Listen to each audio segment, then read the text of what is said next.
L'engagement a été extrêmement important et je tiens à saluer tout ce qui a été fait par ces équipes de radiologie. Je tiens à saluer d'une part leur mobilisation.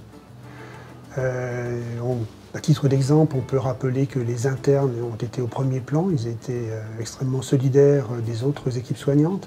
Je tiens aussi à saluer les manipulateurs qui étaient au contact des patients et les secrétaires aussi qui ont pu rencontrer des patients et les aides-soignants et brancardiers. Toute cette équipe, c'est une équipe pluridisciplinaire qu'il faut remercier. J'ai été impressionné par la réactivité de ces équipes parce qu'en quelques jours, il a fallu s'adapter, il a fallu prendre en charge les patients infectés, il a fallu créer des circuits dédiés et tout ceci a été fait en quelques jours, ça c'est à saluer. Un autre élément est extrêmement important, c'est qu'on a pu montrer à l'occasion de cette crise, rappeler que l'imagerie est au centre de la prise en charge des patients et le meilleur exemple, ça a été la grande solidarité aussi qui existait entre les équipes de radiologie et les équipes cliniques qui ont accueilli en urgence des patients. Et je pense que ça, il faut aussi les remercier. Les radiologues ont pu bénéficier de l'expérience des autres équipes de radiologie en Chine, en Italie, qui ont montré l'importance du scanner. Le scanner était important parce qu'il permet de diagnostiquer ou de contribuer très largement au diagnostic, à tel point que pour certains, ça a pu être ou ça pourrait être un examen de dépistage, ce qui n'est pas le cas. Un deuxième élément important, c'est que grâce au scanner, on peut établir l'importance, la sévérité de la maladie, ce qui peut avoir des conséquences énormes en termes de pronostic.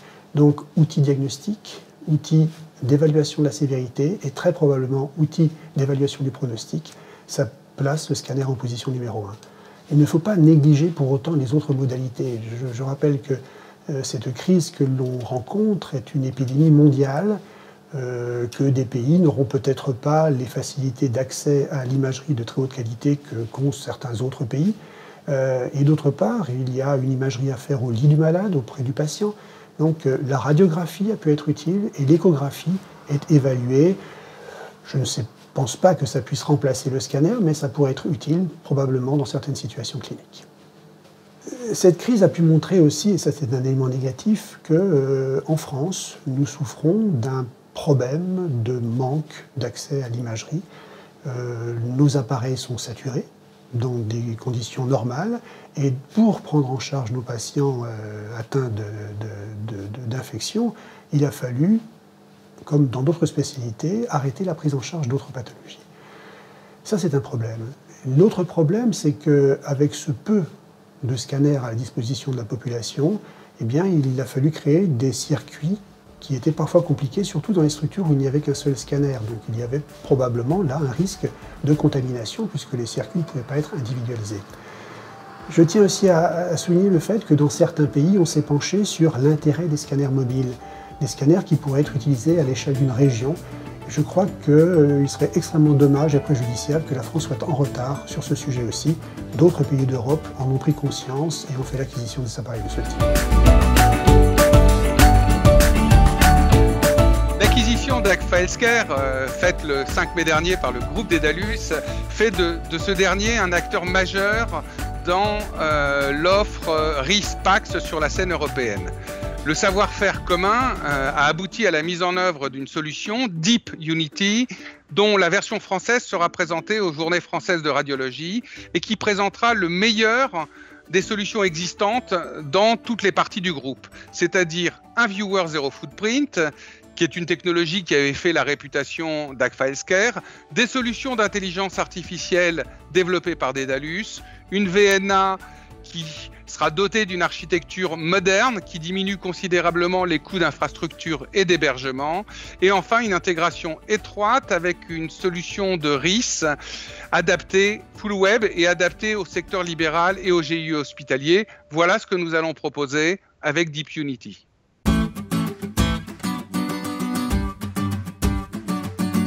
Une société comme Canon Medical, qui s'inscrit dans l'innovation avec sa philosophie Made for Life, se devait d'être présent à cette manifestation créée par le professeur Bérégy, qui se veut comme un do tank. À ce titre, nous avons initié cette année une étude observationnelle avec le CHU de Dijon, qui va permettre d'évaluer l'influence de l'intelligence artificielle au scanner dans la gestion des urgences. Cet exemple illustre la volonté de Canon Medical de se positionner comme un fournisseur de solutions globales à travers ce que nous appelons le collaborative imaging. Ainsi, nous sommes en capacité d'offrir aux médecins radiologues des moyens innovants en termes d'imagerie pure, mais aussi en termes d'organisation. L'intelligence artificielle que nous développons depuis 18 mois dans l'amélioration de la qualité image pour le scanner sera au cœur de nos futurs développements. Je pense notamment à l'automatisation de certaines tâches sans valeur ajoutée pour les soignants et à la création d'indicateurs de performance qui vont permettre d'optimiser le parcours patient et ainsi donner plus de temps aux professionnels de santé. Je souhaite à cette seconde édition des JFR de printemps un succès en ce contexte difficile.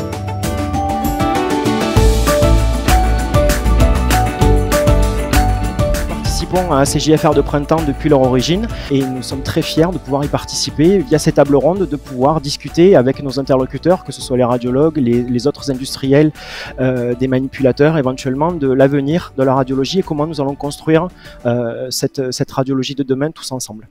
Donc pour participer à l'effort global qui nous a été demandé contre la crise sanitaire du Covid-19, Fujifilm a livré donc beaucoup de machines de mobiles de radiologie puisque c'est essentiellement ces produits-là qui nous ont été demandés.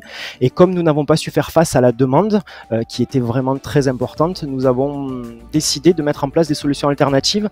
En l'occurrence, nous avons livré des mobilettes de radiologie conventionnelles que nous avons fait venir du Danemark. Fujifilm a investi massivement, comme vous le savez, dans le médical. Aujourd'hui en France nous n'avons que la branche radiologie qui est présente et la branche endoscopie, mais Fujifilm a racheté des laboratoires et donc se lance dans la pharmacie aussi. Donc nous avons un médicament qui a été testé au Japon et dont nous savons qu'il y a des essais cliniques en ce moment en France, donc qui s'appelle l'Avigan, qui a permis de lutter à l'époque donc contre le virus Ebola et aujourd'hui nous espérons que cette molécule et ce médicament pourront aider aussi à la lutte contre le Covid-19.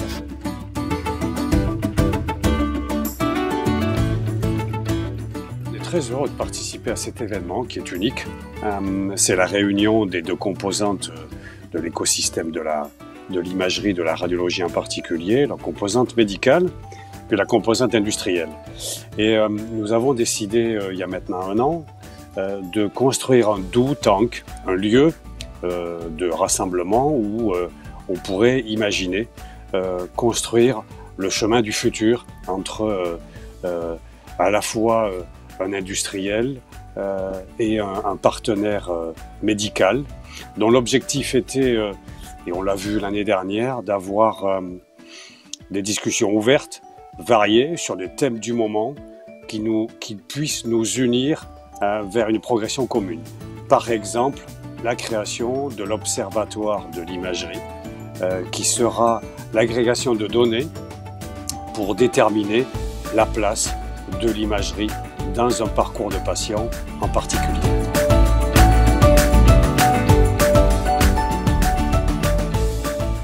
Alors Philips est depuis toujours engagé auprès des professionnels de santé, en particulier ceux de l'imagerie, pour les accompagner dans les défis qu'ils ont à relever, en particulier les défis cliniques, organisationnels et financiers.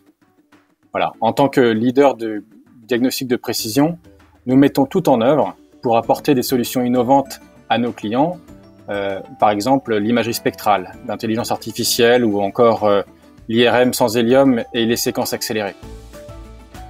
Voilà, dans cette période de crise sanitaire, nous accompagnons la reprise d'activité de nos clients en les aidant à traiter dans toute sécurité et sans surcoût le rattrapage des examens reportés, l'afflux des demandes de rendez-vous et à retrouver au plus vite une activité fluide.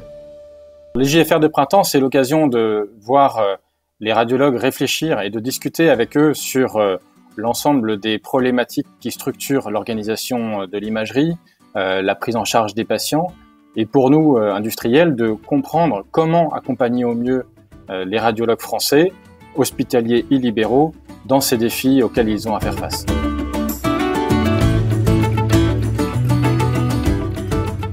Nous sommes ravis d'accompagner ces JFR de printemps. Ça devait être l'occasion pour nous de vous présenter les résultats de notre projet dans le cadre de l'Observatoire territorial de l'imagerie. Nous étions juste en train de démarrer la phase de collecte des données et évidemment nous avons été stoppés. Il nous restait à peu près 2 mois de travail, mais on sera ravis à une prochaine occasion, dès qu'on pourra redémarrer, de vous présenter ces résultats. À situation exceptionnelle, mobilisation exceptionnelle de la part du personnel Siemens pour plusieurs réalisations. J'en ai une en tête qui est grâce à l'intelligence artificielle et avec l'appui et la collecte de données scanners, notamment françaises, nous avons développé en quelques semaines un logiciel qui a comme objectif de quantifier l'étendue et la répartition des lésions pulmonaires liées au Covid-19. Ce logiciel qui est en work in progress, nous l'avons installé depuis quelques semaines chez tous nos utilisateurs de solutions de post-traitement Siemens Healthineers. Voilà, il ne me reste plus qu'à souhaiter longue vie virtuelle ou réelle au JFR de printemps. Merci.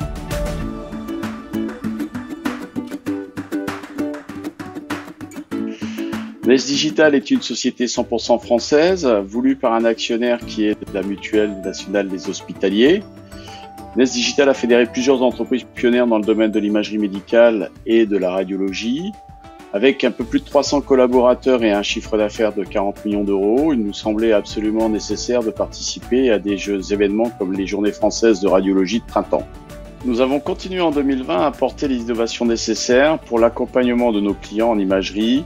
Et suite à la crise Covid-19, nous avons porté un partenariat avec la Société française de radiologie dans la mise en place du projet FIDAC, afin de constituer une base de données en imagerie permettant la recherche et le développement en s'appuyant sur l'intelligence artificielle. De par nos valeurs, NES Digital est une société très engagée et solidaire.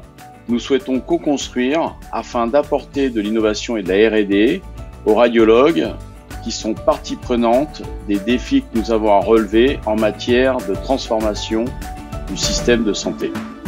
Bien comprendre son métier, c'est aussi connaître son histoire. C'est la raison pour laquelle nous avons voulu, avec le Centre Antoine Bécler, créer un espace où vous pouvez admirer probablement une des plus belles collections de tubes Ariane X au monde. Vous pouvez découvrir des appareils qui ont servi à nos anciens à fabriquer de l'électricité. Vous pouvez, grâce à des reconstructions sur cire, voir à quel point la radiothérapie a utilisé, dans quelles conditions la radiothérapie a été utilisée à son origine. Vraiment, je trouve que ce musée est intéressant et il me plaît beaucoup parce que c'est un trait d'union entre notre futur et notre histoire.